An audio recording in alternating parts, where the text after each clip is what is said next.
Things are going to get surreal today, folks, because we are looking at Pink Floyd's The Wall. This 1982 hybrid of live action and animation was based on the 1979 album of the same name, combining lyrics with imagery. Actually predating the film, Roger Waters had a movie in mind while writing them.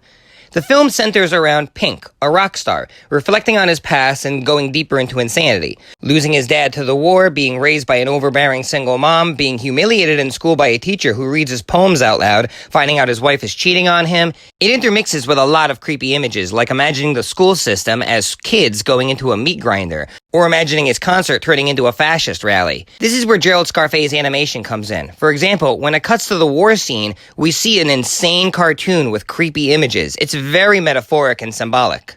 In another scene, Pink fantasizes himself as a dictator at a fascist rally, and the animation shows goose-stepping hammers, one of the more popular images from this film. My personal favorite segment from this is What Shall We Do Now?, which for some reason doesn't appear in the album. I believe it was a space issue. This segment is intensely animated, showing all of his traumatic experiences as bricks in a wall that he mentally makes for himself. It's disturbing, but wow, it's amazing. The back and forth of live action and animation flows really well. It is said by most animators, myself included, that animation can create anything that the mind can conceive. This film is a brilliant example at that. This is especially true in the final third, the trial.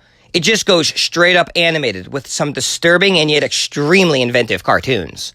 The best way I can describe this is it's beautiful at being anything but beautiful. Scarfe would go on to be the art supervisor on Disney's Hercules. It's another good example of how he really has a distinct style. It's too bad he didn't do more films.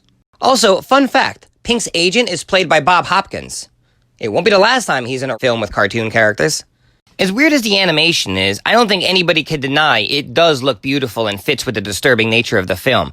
As for the music, which is obviously a big point, I have heard a lot of criticism on Pink Floyd's style. But it does help a movie that's dealing with insane imagery. Fantasia's animation was timeless because I had great classical music. Heavy metal rocked because I had a great soundtrack. Pink Floyd is Pink Floyd. You can't get it mixed up with anything else, and it really does make this film stand out. Considering the content, this film is clearly not for everyone. But if you're an animator, you will get a lot out of Scarfe's animation.